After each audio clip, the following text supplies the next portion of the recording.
Welcome to The Great Indoors, the podcast series designed to discuss technological and cultural change, in part to the COVID-19 crisis we find ourselves in.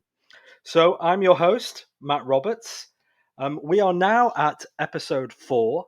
And before we begin, I urge you to subscribe to our podcast, which is available on all good podcast channels.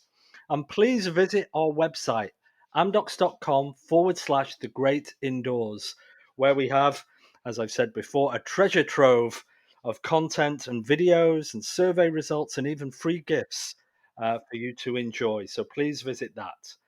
So, we're at episode 4 today, as I've mentioned. We're going to talk about a subject that's very close to my heart and very close to my profession, and that is marketing. I think the effects of being indoors and locked down over the last 3 months has affected marketing in quite an incredible and seismic way, and that's what we're going to discuss today. And I'm pleased to welcome to today's podcast, Mr. Alex Shifrin. Alex, welcome to the Great Indoors. Thank you kindly. So, as I ask all of my guests on this series, where are you enjoying the Great Indoors, Alex, and who are you with? At home. I've been at home for the last nearly 3 months, and I've been enjoying it a bit more outside because we're lucky and fortunate enough to have a backyard. But it's been contained. Although I do take the occasional spin on my motorcycle. Nice, nice. And the weather's nice right now, right? In Toronto, where you are. It's nice, eh? It's gorgeous. I look forward to the week of summer that we have. Excellent, excellent. Let me give you some background on Alex. I've known him for a number of years. He's the president of LPAD, an agency that has offices here in Toronto and San Francisco. It's fair to say that LPAD is one of the most creative and renowned marketing agencies in Toronto. Prior to that, Alex was the CEO of Saatchi and Saatchi in Russia, in Moscow. And prior to that role, he was president of TCF, a creative agency, which was acquired by Saatchi. So Alex, in his spare time, is in a punk band. What's your punk band called? I'll use the acronym. It's FWNB. Okay, You can Google that if you want the uh, naughty version. take a look. Take a look, everybody. He tinkers with his motorcycle and he chases his 3 small kids around the house. As I mentioned there, LPAD is a brand consultancy who help us, specifically Amdocs, and also some of the world's largest and smallest companies position and communicate their brand. And to that end, LPAD have worked with companies including Maserati, the Toronto Raptors, Go Raptors, Tabasco, the Red Cross, and of course, as guys at Amdocs. So welcome, Alex. Thank you. I had a thought about the Raptors. Since the season's been canceled, does that mean that we are champions 2 years in a row? I think so, right? And I had this discussion with the team before because obviously, I'm a big Premier League and I'm a big I'm a big soccer supporter, Yes. and that they're going to finish the MLS season in 1 month in Orlando in Universal Studios, right? Not Universal Studios, the theme park, and they're going to just finish it all in one swift sort of World Cup style tournament. I believe they're going to do the same with NBA at the Walt Disney Resort in Orlando at a similar time. Really, I had no idea. That's fascinating. That's almost like when you watch those dystopian films from the 80s, and rather than go to full-scale war, they have the two leaders just battle it out, and whoever wins, that's kind of where everybody goes. Well, the Premier League started again in England last night, and I had the Arsenal Manchester City game on, and it was surreal. There was obviously nobody in the crowd. The subs sat 5 rows apart, and Wow. the TV channel put in artificial crowd sounds to mimic what was happening in the game. It was one of the most. It's going to take some time to get used to that for sure. Have you ever seen that film King of Comedy? It had Robert De Niro as kind of a comic that's gone a little bit insane, and he would do all of these stand-ups to cut out figures of people or famous people. I don't think I've seen that now. You should watch it because that's kind of what we've become. We've all become Artie Fufkin We've all from the become King. avatars. Yeah, exactly. So let's talk about what's gone on in the world of marketing. Obviously, something that you and I discuss and deal with daily. But it was obvious things were going to take a strange turn in the world of marketing, particularly in the telecoms industry that I'm a part of, when, back in February, the GSMA cancelled the biggest event, arguably the biggest event of any kind in the world, which is the Mobile World Congress in Barcelona, right? I mean, and this event I've been attending since it was 3GSM in Cannes, and there's huge investment, huge amounts of people, over 100,000 people a day. You know, it's a massive event, and literally it had to be cancelled because companies, and we were one of the first companies to announce that we wouldn't attend because of the safety of our employees. But that obviously that was like, if you will, the earth shake, right? The earthquake rather, that things were going to get a bit strange this year. As we've gone through this pandemic, all those physical events have, of course, been cancelled, right? And they've all fallen by the wayside, literally. I mean, MWC Los Angeles was cancelled just this week as well. Yeah, So I actually didn't know that. I mean, what's interesting is not even interesting. What's factual is you're right, and those certainly have a huge application in the telco space and where Amdocs is. But you also have to realize that the world canceled. Everything canceled on a wholesale and on a retail level. We all stayed in, right? everything stopped. I mean, it's remarkable if you think about it. Yeah, And anyone you have a conversation with, and you try to emphasize the thing that you find yourself in, you also have to realize that everybody's finding themselves in the same thing. We had a conversation with, I think it was actually the TMF early on, the Telemanagement Forum early on, when a lot of this was starting to unfold, and this was shortly after GSMA was canceled. And I think the conversation at that point was, well, should we be looking at some kind of a crisis PR plan?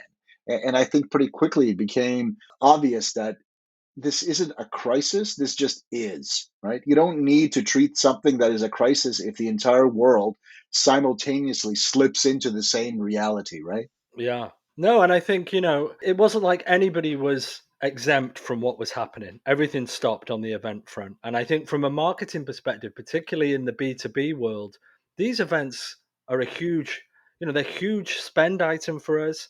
They're a huge investment in time for everybody involved. It was unprecedented. And then this is what I'm going to discuss now. There was this rush, this panic to, okay, we have to go virtual. So all the big exhibitors there, all the big announcements, all the keynotes, it was, we have to go virtual. We have to do something virtual. And this is something that's carried on through this pandemic. Everybody wanting to then do their customer interactions, their customer events, even the industry events in a virtual platform. Anyway, there's a lot of it, an awful lot of it. But what's your experience with this virtualization of events? I know you've been involved in some stuff in Toronto. How effective is it, and how long lasting could it be? I'll say a couple of things. I mean, the first is about event culture generally. I think prior to the pandemic, where we were at a very advanced stage, certainly for some industries, definitely telco, for investment and spend. When people rushed into these virtual events, I think it was almost on the assumption or the hope that there was this impending need to spend. Um, I think it got to a point where Ericsson didn't want to spend less than Huawei, who didn't want to spend less than Amdocs, who didn't want to spend less than the next major player in the space. But really, was there a need to spend that much? It's like, who's going to blink first? Everything kind of reset, and I think it's almost like the market adjusting. It's like when they let currencies float and take the natural course of what there is for demand for it. I think that there was an appetite for it, but I think everyone overassumed the demand for these virtual experiences. Yeah, That's the first thing. I think there's a place for them, but I don't think that what people kind of hoped in terms of it offsetting the return materialized. The second is, I think that there was, and I'm not blaming anybody, but because there was no time. It was Monday, everything stopped, and Tuesday you need to be running, kind of thing, right? So what do? You go with the stuff that you know. So I think one of the things that happened really quickly is a lot of companies tried to extrapolate what they know of the face-to-face experience into the virtual space. Whereas I think that it's not quite as intimate. It's not as tactile. You're not having these kinds of not all of your senses are being engaged when you're there meeting with people. Different things are happening. So trying to just take this one thing and transplant it onto a different platform it's wonky. It doesn't quite work as well as you think it does. So Yeah. what we're seeing now is new best practices emerging from people who took a step back, looked at the platform for what it is, the virtual platform, and thought to themselves, okay, so how do I create the effect of what took place at events in a very, very different cognitive experience? So I think that was the thing, right? The platforms weren't ready. No one anticipated this crisis happening. So we tried to, you know, fit these virtual platforms to mimic these physical events. And I don't know. I don't know. I don't know how successful it was. I don't know how successful it could be, but it is a strange anomaly. So tell me, I know you've been involved in some virtual events. Which ones have worked and for what reasons? Interestingly, that there's some that we've collaborated on with. There's a motivational speaker. His name is Misha Gluberman. He also hosts events, and he's done some very, I would say, innovative things in terms of getting people to interact at these events. When you go to events, to some extent it's topic driven, but really you go there to meet people you haven't seen for a while. You go there to network, you go there to throw about your gravitas, you go there for the interactivity. I would argue more so than the topics themselves. The topics are valuable. I'm not discounting that, but if you're not getting that, the connecting part, it's just it kind of feels a little hollow. And he's done a very good job of realizing that, okay, so topic centric. And by the way, I think that's the big mistake with a lot of companies. They kind of figured, okay, let's just be out there with topics that we think are relevant. And people care less about that for a couple of reasons. One, there's a lot of it. Two, people are, you know they're at home, they're missing connections with people. Like, that's what they're craving. They're not craving to learn the latest thinking of what'll happen after you go back to the workforce after COVID. I saw something on your Facebook, and I'd like you to talk about it because I thought it was pretty cool. And it's something that people are toying with to getting people to these virtual events is to have some big name speakers. Right now, that's nothing new in physical events, but I know that I saw on Facebook you having a conversation with Margaret Atwood. Yeah, yeah. This was one of those VIP events that I mentioned that was moderated by Misha. Um, it's kind of content strategy if you think about it. Like, remember in the mid 2000s when YouTube just kind of became the thing, and all of a sudden everybody was a broadcaster. And now everyone is a broadcaster. And if you are looking for any kind of entertainment or informational topic, there's a video for it. It's out there. It's the same thing with music, same thing with any kind of events. If you want to draw people to it, as I said before, it can't be topic driven. People need to think that it's a unique experience, and more importantly, they need to be able to tell others after the event that they were there and here's what it was. Right? There's a little bit of a first discovery kind of a thing. So imagine being at an event with Beyonce or something like Hmm. that, or Yeah, Leonardo DiCaprio. Like, and you want to tell people about that. Imagine being at an event where they talk about the latest release of Microsoft. I mean, it's neat, but you're not going to tell anybody about it, and you probably could download that at some point later if you need to. you're not posting that on Instagram, are you? Well, no, unless you work at Microsoft, I suppose. But like if you're at an event with somebody remarkable, you want to be there right away, be the first, and then be the first to talk about it because you were there. Yeah. Just for our people listening in who might not be aware of who Margaret Atwood is, but she's a famous Canadian author responsible for The Handmaid's Tale, which is also filmed here in the Greater Toronto area. Why I brought that up is because I live right near where they film. Have you seen it, Alex? Yeah, of course. Well, I mean, seen it. I don't know if you're aware of this, but that was required curriculum reading in school when I was in school. Ah, right. I mean, Margaret Atwood is like a national treasure here. Yeah. My wife is an enormous fan of that series, and they film part of it here where I live, and it's the amphitheater where people are, what for a better word, euthanized for causing some offense or something in the particular series. So whenever I walk past it with my dogs, I get a bit of a shiver down my spine. It's a bit strange. Anyway, let's move on. And what do you think the future holds for events now, given what's happened in the last 3 months? Has it changed forever? Are we going to see 150,000 people daily in Barcelona and 200,000 in Las Vegas for CES? What do you think is going to happen? Well, let me ask you a question. When do you think you're going to shake many hands from here on in? It's a good question. I don't know. I don't know. I mean, if you think about it, even in our field, marketing, we refer to these things as touch points, right? Every time you interact with a consumer, and that comes from an understanding of a tactile relationship between people. That's all kind of gone away. So we call them touch points almost at this point out of some quaint historical past.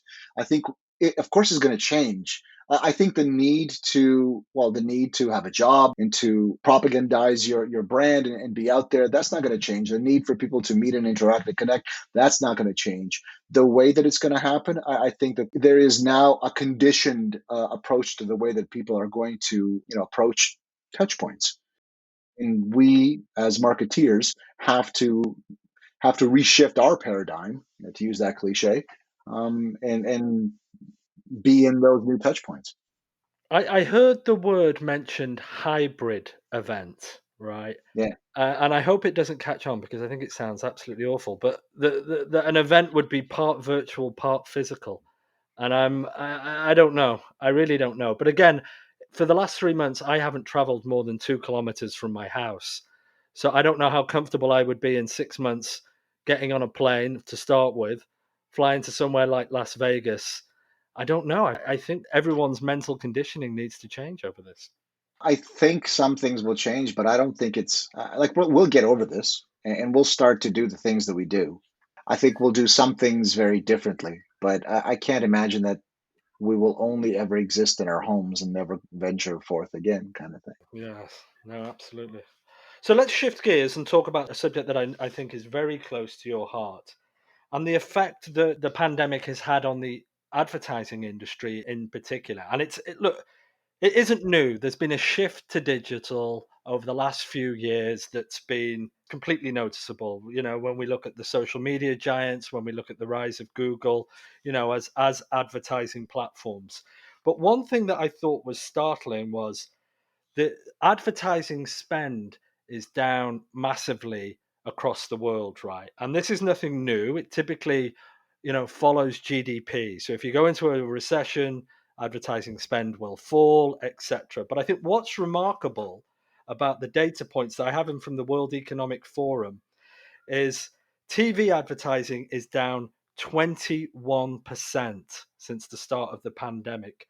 Search advertising is down 8%. Out of doors is down 20%, which kind of makes sense. There's not a lot of people out of doors. We're all indoors, right? But get this, digital video is up by 5%. That's the only category of ad spend that has increased during this pandemic. So there's this shift to digital, but what are your thoughts on how advertising has just been completely shaken up by everything that's going on right now? Well, I think that there's a couple of things happening. First is that there's been a really sharp adjustment in the way that spend looks, and that's very high short term, right? We all kind of went into lockdown for 2, 3 months. Everybody stopped and recoiled on any kind of spend or spend commit over the next 2 or 3 months. I think more realistic indicators, you should be looking at 6 to 12 months out. You expect everyone to just stop spend. In fact, one of the first things to get halted when there's any kind of a business uncertainty is marketing budgets and advertising spend. I mean, it's like the front line. It's a lot of companies, especially in B2B, still view it as a cost center rather than not. So that gets cut. So that's an easy one. In terms of the channels that we're talking about, and everyone's been saying this, but really we're just seeing an acceleration of trends, right? TV spend is down. Well, who watches TV? We shut off. It is funny. We shut off our cable probably 3 or 4 years ago. We haven't gone back. We everything's on demand for us now, or OTT kind of content delivery. I don't know when the last time I bought a print publication was. So of course print is down. Out of home makes sense because everyone is in home. But I still think there's a place for out of home because it's at the very least it's something that's very very directional. And if people at some point need to go to places, something around those places will exist as advertising. It won't be as big as it was, but I don't think it's as big anyway. There's a lot of urban regulation about out of home anyway, because some cities have it banned altogether because it's unsightly and interferes with some of the architectural schematics. So that kind of makes sense. And then digital is just it's such a catch-all word. We really need to find better ways to fragment it. But digital is now everything. You're not watching TV because you're watching it in the digital space. You're not looking out of out of home because you're traveling in the digital space, right? As in you're surfing online. So it's to go back to this touch points idea. That's kind of where we are. So that's where advertising is. Advertising spend is down because it's the front line of cutbacks when there's uncertainty. There's massive uncertainty. And I think in the same report, the one thing that I thought was interesting is the main body, if you will, that is spending money on out of doors advertising is governments and local authorities to remind you of your obligations to public health, right? So they're putting up Right. the Yeah. out of doors, wash your hands, keep your social distancing. So I thought that was really interesting, and I think you're right about the TV. And this is going to get us into to another marketing point here, but yeah, who's putting out ads now live on, particularly live on TV, particularly because sport has only just come back, right? But we're getting that through our subscription channels anyway. DAZN up in here in Canada it's a real change.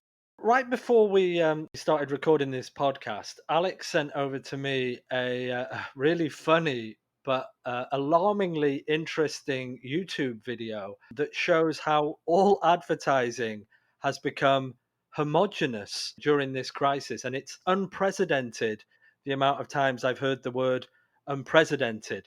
Just talk about that video, would you, Alice? This sort of took off in the ad community, but someone took a series of major brand advertisers who have put out commercials during the COVID epidemic, and they've shown how the dynamic and the flow and the music and the timbre, if you will, of all the ads as well as the messages are practically the same. They all start off with a similar somber music. They talk about in these uncertain times. They talk about some of the challenges we're facing, but we're facing them together.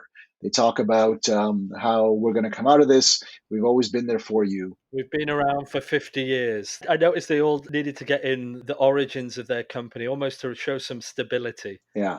If you focus group and you test certain messages, they'll test well, right? It's almost like an AI engine created all of these ads. Yeah, yeah. Tell you what, we have video companies coming to us trying to sell us these tools to create videos, which is just like drag and drop the same stuff, right?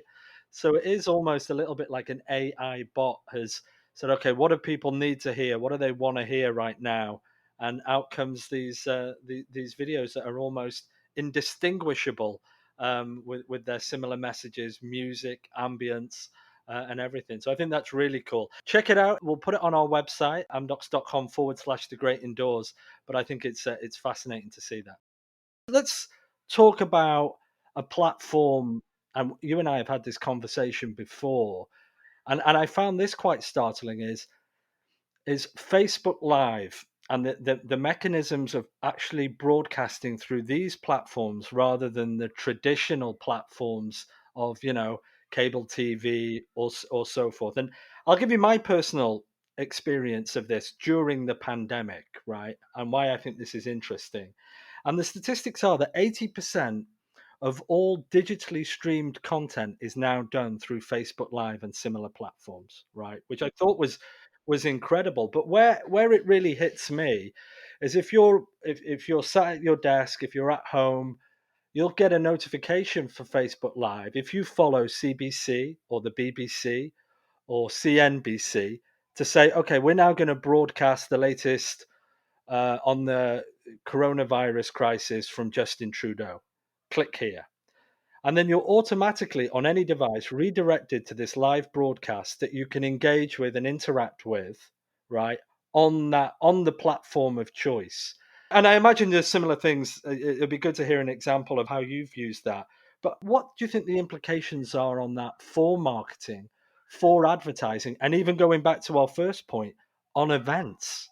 I think you have to look at yourself and realize whether you're a destination brand or whether you're not. And what I mean by destination is, and I'm going to kind of widen what I mean by brands. Let's say you're Yeezy shoes, or let's say you're, I don't know, you're Billie Eilish. You're a destination brand. Billie Eilish could drop a new single anywhere, and people will go there because it's Billie Eilish dropping a new single.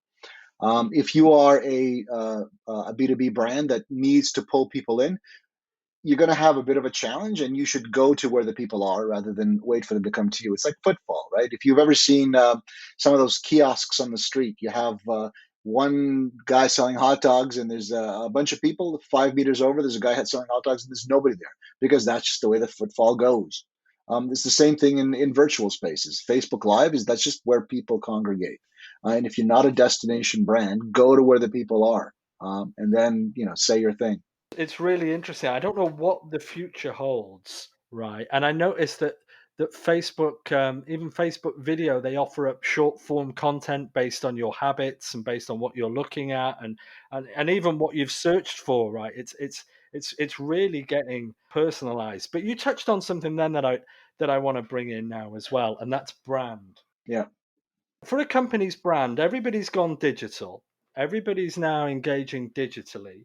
What should a company do to look after their brand? Right? What's the I don't know what the right way to say this is. That not the brand opportunities, because this is not a time for exploitation. This is not a time almost even for selling. But who comes out of this crisis with their brand either A intact or B enhanced? Well, I mean, if you're talking about right now, now is the time to be doing rather than evangelizing. And there's been a number of studies published. Chorus Entertainment actually published a study about a month and a half back about people's perceptions of brands, and there was a disproportionate amount of people, something like 20% of people, ask brands just not to even talk at this point. Now isn't the time. I'm going to quote you. In fact, you said this to me about a few weeks ago. The world just had a heart attack. We don't need anyone to sell us office furniture. Yeah. The great Matt Roberts. The great Matt Roberts. Actually, I have some statistics here. People are panicked. They're worried. They're wondering how long the emergencies are going to continue. There's some worries about the global economy, the local economy. They're definitely less worried about the things that they were concerned a month or two ago. There's a certain amount of uncertainty. Like 50% of the people don't know when things are going to go back to normal. And that's the biggest thing, that this sort of opaqueness of what the future holds. People had an understanding, or at least had a gut feel for where things were heading. Now, on every level, they have no idea, and that's massively disconcerting. They're spending less, and what they're spending more on is just food and essentials, which kind of feels very post-apocalyptic, if you will. 20% want advertisers to stop. 56% of the people surveyed want, if you're going to advertise, they want to know what it is that you're doing for consumers. 50%, and this relates to essentials, want to know where they can get their items in current times. In my opinion, I think the best thing you can be doing as a company is making sure your employees are getting paid on time and no one's being laid off, right? You look at Microsoft. One of the things that they did was, their campuses have been closed down for months, but they are making sure that the people that work in the cleaning the place, or the people that work in some of the canteens, are being paid. Those are low wage employees who are heavily influenced by people being or not being at this location. So they're not just paying the people who are staying at home. They're making sure that the outside infrastructure is still getting paid. We have a cleaning lady for our office. I've been making sure that she gets paid, even though she's not been in the office for almost 3 months now. Right? I mean, I think if you, as a brand, can take a step back and be human, and do something for the greater good rather than worry too much about what the opportunities are today, people will get that. We talked about this in episode 1 of this series, right? And it would be good to get your and I'm not neutral because I'm in the tech business, right? So I can't give an ambivalent sort of neutral view here. But the brands that are really suffering in this crisis is no doubt it's travel and tourism, right? I mean, they've been smashed. I mean, and it's not their fault, obviously. restaurants, retail. I mean, they've taken a huge hit. Now, the technology companies and the companies that we serve, I find that there's a bit of a, not to say that the technology companies are the saviors in all of this. We're keeping everybody connected. We're keeping people's lives running, but surely the tech companies, their brand and their image will be enhanced by this crisis. And what I mean is, I think going into this crisis, there was a lot of negativity on some tech companies. And as I said, it was always said that children were spending too much time looking at their tablets and phones. Our friends online weren't our real friends. We were spending too much consuming digital content and binge watching on Netflix. But these things now are a positive for the situation that we're in. So, do you think the tech companies will come out of this with an enhanced brand position? I think so, and I think it's happening already. I was reading an article yesterday where I can't remember whether it's the FDA or who in the U.S. Government organs approves this kind of stuff, but they've recently, at a government federal level, approved a video game as a therapy for ADHD, right? Which is to me insane, right? I'm old enough that stop playing video games, go out and play, that kind of thing, right? That's a motto. Here we have the medical profession prescribing kids to play video games as a therapy for ADHD. The gaming industry itself is taking on new proportions. It might even displace live sports, right? So on in Facebook, which is kind of villainous in a lot of people's eyes, is, as you said, it's now a platform for broadcasting all kinds of events. There's a certain wariness because of its ubiquity, I think, but I think it's actually coming out of through this process with an upward trajectory in terms of reputation rather than downward trajectory. And also, if you think about it, you named a few industries that are dying off. Before, or not dying off. That's a bad way of putting it. That are suffering, and it's facing massive layoffs or job loss altogether. Tech is a place that these people can go. It's about retraining. It's about repurposing and going into new fields. If tech is going through a boom, I think tech needs to be embraced, and people need to be retrained to be able to re-enter the workforce in a new space like tech. You think about machine learning was displacing manual labor at a lot of manufacturing facilities, but for some, it was an opportunity to retrain and re-enter a better, higher paying, better future workplace. Tech is that.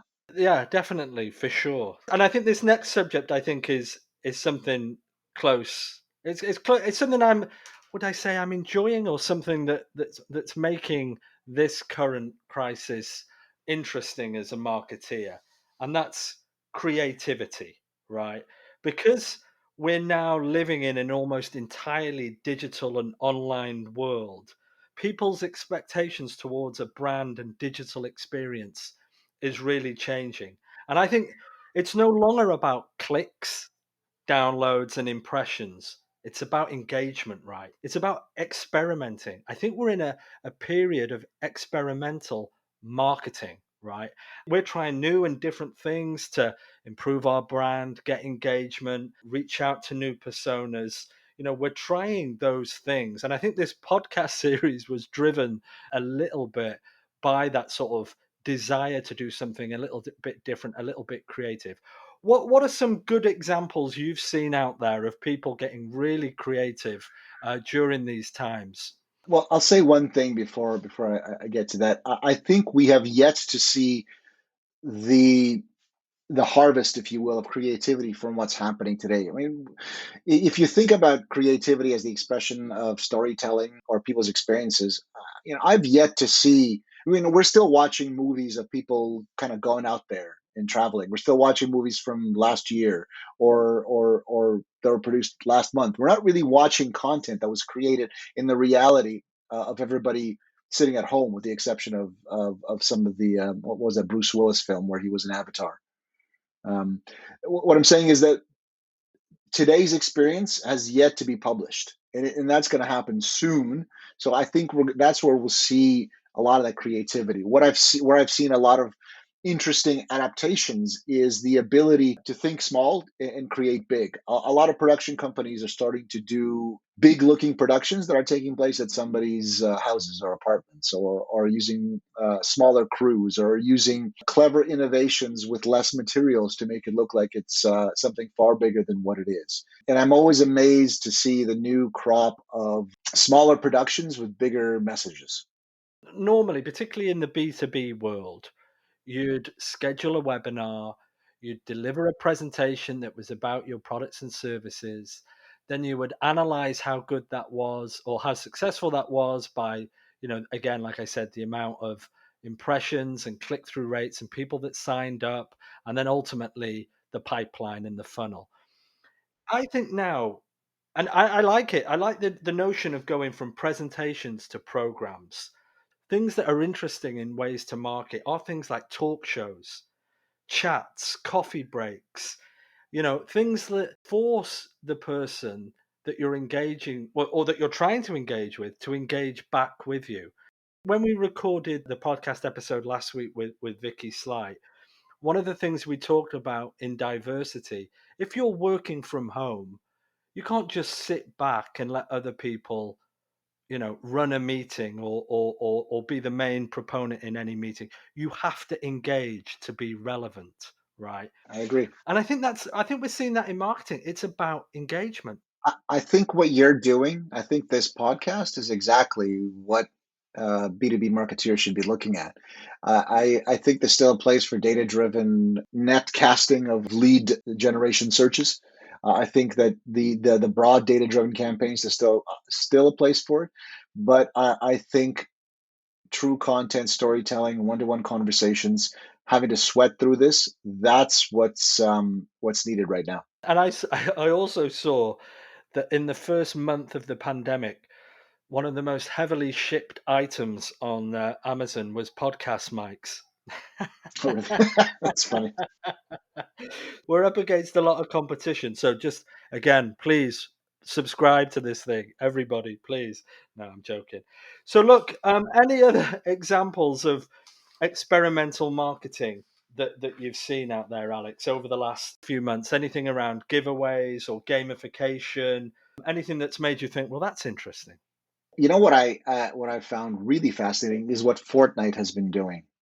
So Fortnite has kind of become the weekend hangout place. They now have high profile DJs like Steve Aoki, I think, does or did some set. People look forward to going to Fortnite this weekend to hang out with people at the DJ party. The name escapes me, but there's that animals game as well. Do you know which one I'm talking about? Is it Animal Jam? I can't remember, but there's a similar sort of a thing where it's a virtual game where you're raising animals, and you're hanging out in a virtual environment. But because people happen to have been in this virtual space, they're all being repurposed for virtual marketing and engagement opportunities. And it might just be that these unexpected places like Fortnite is where even B2B brands are going to find themselves advertising at some point soon, because that's where people are congregating. It's sort of the next step up from people aren't just sitting around on or Instagram or Facebook watching a text feed. That's not enough, right? And because they happen to have been on Fortnite, they're now out there partying on Fortnite. I'm going to ask you a personal question. I hope you don't mind. Do you TikTok? Sometimes I find that I'm probably 20 years too old to TikTok. My wife's tried to get me to do some TikTok thing, and I fear that my dance skills just ain't what they used to be. The reason I ask is it does feel like a very young thing, right? My children use TikTok, obviously with my wife's and I's supervision and permission, but I've seen a lot of brands and I've seen a lot of success stories over the last few months through the use of TikTok, right? And like I said before, it's digital. It encourages engagement. People have created episodes and mini series around themselves, and even Drake pushed his last song through using TikTok to promote it and a dance and stuff. But I think it seems a touchy subject amongst people of our generation. I have asked people if they've used it before, and they tend to get offended. But that's a different question. Like I don't use it as much as others do. Do I think it's a valid channel? Well, hell yeah. It's exploded. People are on it. Brands are on it. It's working. That's where eyeballs are. Again, back to the idea of touch points. If that's where people are, you got to be there. Yeah, yeah, no, exactly. And let's talk about personalized experiences as well and personalization. And this is something that was being talked about before this pandemic, right? And I used to talk about it a lot in my big data days. The ability to offer targeted offers at the right time to an individual based on their habits, personalizing landing pages, personalizing assets, and this is, this micro segmentation, treating your target audience as a segment of one as opposed to a segment of 2 million, 3 million. Do you think there's been any acceleration in the use of personalized marketing as a result of us all being indoors? I think so. But also, if you go back to what I said about people congregating in virtual spaces like Fortnite, each one of those avatars that people create, that's a self propagated and self served targeting beacon, if you will, right? Hmm. In a much more granular sort of capacity. You are, it's almost like a 3D model of everything that you do in this virtual space. And people expect, people, you don't walk out there as a generic white box interacting with other generic white boxes. You are self selecting how you are out there, your preferences, the interests that you have. Same with other similar platforms. So if that's the behavior of consumers, then yeah, you have to have these hyper individual targeted approaches, which again is why I'm saying I think what you're doing versus these massive data plays have have taken a different relevance right now than maybe it would have before, right? Because I think there was always, particularly in the consumer side, sensitivity of misuse of data and all these things. Do you think consumers are more open to data being used to give them more targeted offers as a result of this pandemic? I think the way that data is being used is so much more nuanced and complicated than when it was simply about entering your name in a few pieces of data. If you explain to people the depth of analysis and profiling that happens, they might get upset. But I also think that there's such a implicit and almost accidental usage of this data for very sophisticated algorithm profiling that I don't know if people truly grasp how they are being profiled in ways that are kind of indirect. So I think if you sat someone down and told them what's happening and how it's being used, they'd get upset. But I think that for the most part, there's a bit of a gap between how people know and how it's actually being done. If that makes any sense. Yeah, yeah. And it's interesting because the governments as well have wanted to. I've seen this in England, and obviously we saw it in Korea. Use these track and trace apps that they put in your mobile device and use your data. And people have been up in arms about it, right? But this is designed to save lives and to save people. So But it's happening and it's being served up on Facebook. I noticed that just yesterday. You can take a survey that is being positioned as a way to help contain the spread of COVID, which is basically you self opting into more granular movement profiling. okay, so look, we're coming towards the end of today's podcast, but to close, what do you see as being the permanent or long lasting effects on the science or discipline of marketing following this crisis that we find ourselves in? Marketing or advertising agencies? Well, both. What do you think out of those categories that we discussed? What do you think is the biggest long lasting change on any of those categories, whether it's advertising, brand, events, and engagement? I think we're going to see a return to humanity. I think we saw a bit of a cast away from that and an embrace of data. And you actually saw that with revenue leaving agencies and going to the management consultancies, the PwCs, the Accentures, who were big on data and less on they're very quant and less qual kind of thing. Yeah. I think with people starting to realize that there is a certain humanity to all of this, and people miss being around other people, and the stories and the one-on-ones and the discoveries and all of that, we're going to see a bit of push away from the mass data and maybe a little bit more towards the storytelling, the creativity, the qualitative kind of creative that we saw. I don't know, when advertising was in its heyday, I suppose. I think that's a really nice conclusion to this discussion. There'll be a return to personality, and humanity, right? As we go from the great indoors to the great outdoors, I guess. What's the first thing you're going to do when you come out of? Because I know that in downtown Toronto, you're still lockdown, right? Where I think we've eased a little bit out here in the suburbs. But what's the first thing you're going to do? Well, I have to confess, I've been at the office for about a week now, Okay. but there's been nobody there. But yeah, so I think the first thing I'm going to do is have a drink with someone. Yeah, yeah. Okay, mate. Let's set it up. Yep. Okay, well, thank you very much, Alex. It's been a fascinating discussion. And I think when the time zips by as quickly as it just has, you realize what a good discussion that was. So please, just a reminder, visit our webpage, amdocs.com/, the great indoors, where you can claim, as I mentioned last week, your free The Great Indoors coloring book, which actually was designed by Alex's agency right here in Toronto. So thank you very much. Our pleasure. And we will see you next week for our next episode. So stay safe, everyone. Continue to enjoy the great indoors. And we'll love to hear from you again very soon. Thanks, Alex. Thanks, Matt. Take care.